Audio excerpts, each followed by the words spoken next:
जय हिंद दोस्तों, स्वागत है आप सभी का आपके अपने YouTube चैनल जैकपुर पे। तो आज के इस वीडियो में हम लोग क्लास 12 के हिंदी इलेक्टिव का मोस्ट इम्पॉर्टेंट सवालों को देखेंगे आपके अर्धवार्षिक परीक्षा के लिए। तो वीडियो काफ़ी इंपॉर्टेंट होगा, शुरू से लेकर अंत तक बने रहिए। साथ ही साथ यदि आपने अभी तक हमारे चैनल को सब्सक्राइब नहीं किया है तो सब्सक्राइब कर लीजिएगा और दिए गए नंबर पर एक बार मैसेज करके व्हाट्सएप पर आप अपने व्हाट्सएप ग्रुप को ज्वाइन कर लीजिएगा। तो चलिए शुरू करते हैं। हम देखते हैं हम लोग पहला सवाल। सबसे पहले सवाल में देखिए आपसे बोला गया है कि देवसेना किसकी बहन थी। अब ये जो देवसेना थी ये बंधु वर्मा की बहन थी, इसको ध्यान में रखिएगा, ठीक है। यही सब क्वेश्चन जो है आपके ऑब्जेक्टिव एग्ज़ाम में देखने को मिलेगा, कुछ भी उतारने की ज़रूरत नहीं है। मैं आज आप लोगों को इस वीडियो में ऑब्जेक्टिव ही करवा रहा हूँ और ऑब्जेक्टिव का मतलब होता है कि कहीं से भी वो बनाकर पूछ सकता है, ठीक है। तो आप लोगों को ना मतलब ध्यान से समझना है देवसेना का भाई की मृत्यु कैसे हुआ था। तो देवसेना के भाई मालवा नरेश बंधु वर्मा था। सबसे पहली बात यहाँ पर देखिए पूछा क्या गया, कैसे हुआ था। हूनों के आक्रमण से हुआ था, बस इतना सा आंसर है। लेकिन ये सब्जेक्टिव में है ना, इसीलिए जो इसको इतना बड़ा किया गया है। लेकिन इसमें से आपका दो ऑब्जेक्टिव निकलता है। जैसे कि आप देखेंगे देवसेना का भाई मालवा नरेश बंधु वर्मा का भाई था। तो देवसेना का जो भाई था वो कौन था, तो मालवा का जो नरेश था बंधु वर्मा का भाई था। अब आपसे बोल देगा देवसेना किसका भाई था, ऑप्शन में अगर बंधु वर्मा रहेगा तो वही आंसर होगा, ठीक है। और किसके आक्रमण से हुआ था, हूनों के आक्रमण के फलस्वरूप उसकी मृत्यु हुई थी। चलिए देवसेना ने क्या प्रतिज्ञा की। तो भाई की मृत्यु के पश्चात देवसेना ने भाई के सपनों को पूरा करने के लिए राष्ट्र सेवा की प्रतिज्ञा ली थी। सिंपल सी बात है, आपसे अगर एग्ज़ाम में पूछ ले कि देवसेना ने क्या प्रतिज्ञा ली थी तो आपको सिर्फ इतना से याद रखना है, राष्ट्र सेवा की प्रतिज्ञा ली थी। किसकी प्रतिज्ञा ली थी, राष्ट्र सेवा की प्रतिज्ञा ली थी। नेक्स्ट है आपका देवसेना का गीत जयशंकर प्रसाद के कौन से नाटक से लिया गया है। तो देवसेना के गीत प्रसाद के स्कंदगुप्त नाटक से लिया गया है। किससे लिया गया है, स्कंदगुप्त नाटक से लिया गया है। अच्छा, देवसेना किससे प्रेम करती थी। तो देवसेना स्कंदगुप्त से प्रेम करती थी। बहुत ही अच्छा सवाल है, ध्यान में रखना है। आर्यवर्त पर किसने आक्रमण किया था। तो हूनों ने आर्यवर्त पर आक्रमण किया था। हूनों ने आर्यवर्त पर आक्रमण किया है। अगले सवाल पे देखिए कह रहा है कि देवसेना का गीत कविता प्रसाद जी के किस नाटक से लिया गया है। अब ये जो लिया गया है आपको, जैसे कि मैंने बताया कि ये जो लिया गया है वो स्कंदगुप्त नाटक से लिया गया है, तो आप लोगों को पता ही है। आइए दूसरे सवाल पे आते हैं। कह रहा है कि देवसेना कौन थी। अब ये देवसेना जो थी वो कौन थी आपको बतानी है।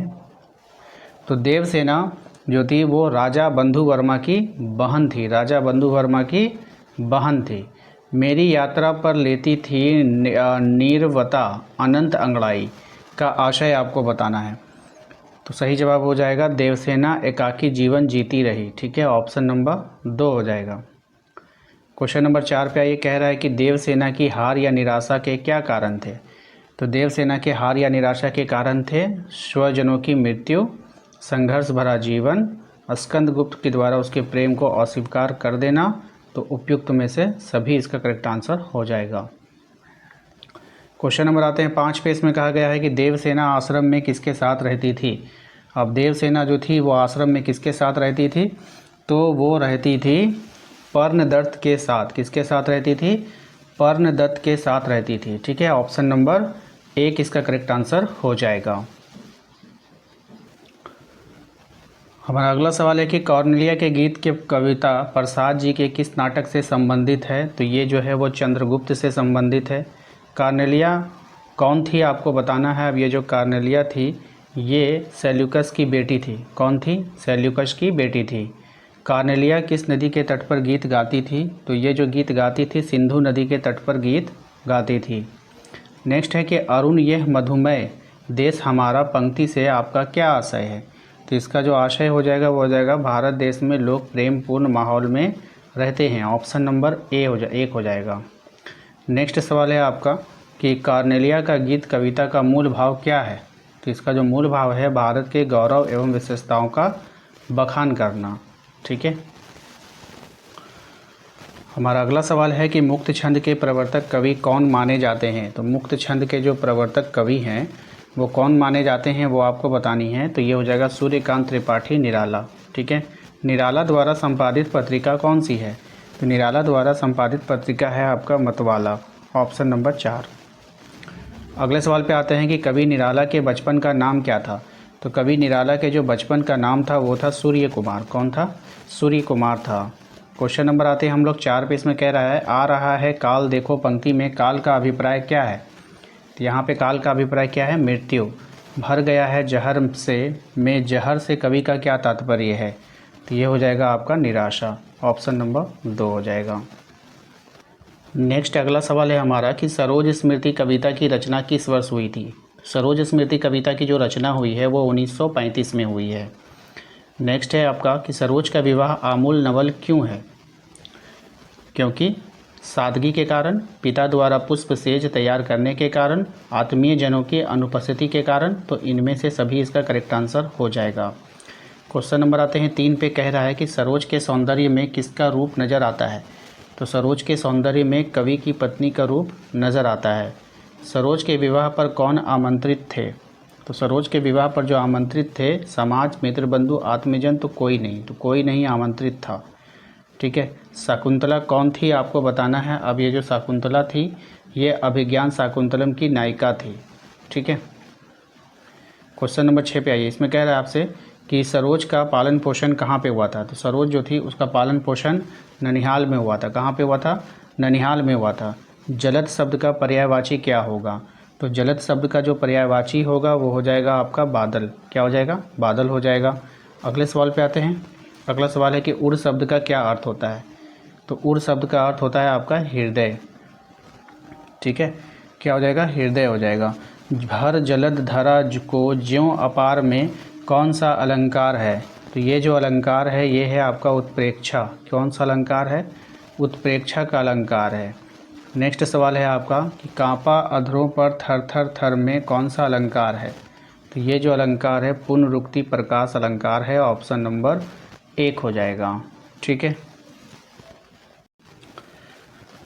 नेक्स्ट सवाल है आपका कवि की अयज्ञ किस काव्यधारा के जनक कवि माने जाते हैं। तो ये हो जाएगा आपका प्रयोगवाद। ठीक है। किसके जाने जाते हैं? प्रयोगवाद के जाने जाते हैं। अयज्ञ को कितनी नावों में कितनी बार के लिए किस पुरस्कार से सम्मानित किया गया है। तो ये हो जाएगा हिंदी साहित्य पुरस्कार। किसके लिए? हिंदी साहित्य पुरस्कार के लिए। अयज्ञ का प्रथम उपन्यास कौन सा है। तो अयज्ञ का जो प्रथम उपन्यास है वो हो जाएगा आपका ऑप्शन नंबर 1 शेखर एक जीवनी। ठीक है। नेक्स्ट है आपका यह दीप अकेला कविता में कवि व्यक्ति को किससे जोड़ना चाहता है। तो यहाँ पर जो कवि व्यक्ति को जोड़ना चाहता है समाज से जोड़ना चाहता है। ऑप्शन नंबर 1 हो जाएगा। नेक्स्ट है आपका यह दीप अकेला कविता में कविता के माध्यम से कवि क्या कहना चाहता है। कवि कहना चाहता है कि कवि व्यक्ति समाज के बिना अधूरा है।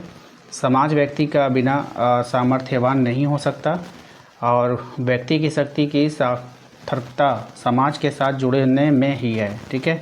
तो उपरोक्त में से सभी हो जाएगा। इसके बाद हमारा अगला सवाल है कि यह दीप अकेला कविता किस काव्य संग्रह से ली गई है। तो ये जो कविता ली गई है बावरा अहेरी संग्रह से लिया गया है। तो ये था टोटल आप लोगों के हिंदी इलेक्टिव के जितने भी कविता से रिलेटेड प्रश्न थे वो मैंने सब एक ही वीडियो में आपको करवा दिया। इससे ज़्यादा आपके अर्धवार्षिक परीक्षा में नहीं आएगा। वीडियो अगर अच्छा लगा है तो वीडियो को लाइक करना है। चैनल पे पहली बार आएँ सब्सक्राइब कर लीजिए। इसके बाद जो इसका पार्ट 2 आएगा तो उसमें भी आप लोग देखेंगे कहानियों के जितने भी इम्पोर्टेंट क्वेश्चन होंगे वो भी मैं आप लोगों को करवा दूँगा। तो प्लीज़ वीडियो को लाइक किया कीजिए। चैनल पे पहली बार विजिट करें सब्सक्राइब कर लीजिए, बेल आइकन को प्रेस कर लीजिए ताकि आने वाली हर एक वीडियो का नोटिफिकेशन आपके मोबाइल पे जाए। और इसके अलावा आप हमारे इस दिए गए नंबर पे एक बार मैसेज करके व्हाट्सएप ग्रुप को ज्वाइन कर सकते हैं।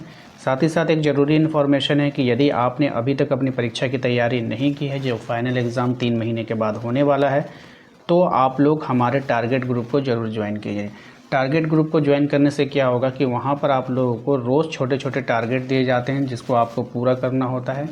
ये टारगेट आपके पीडीएफ के फॉर्म में होते हैं, नोट्स के फॉर्म में होते हैं। सभी पीडीएफ आपके पीवाईक्यू पे आधारित होते हैं यानी कि प्रीवियस ईयर पेपर पर आधारित होता है, मॉडल प्रश्न पत्र पे आधारित होता है।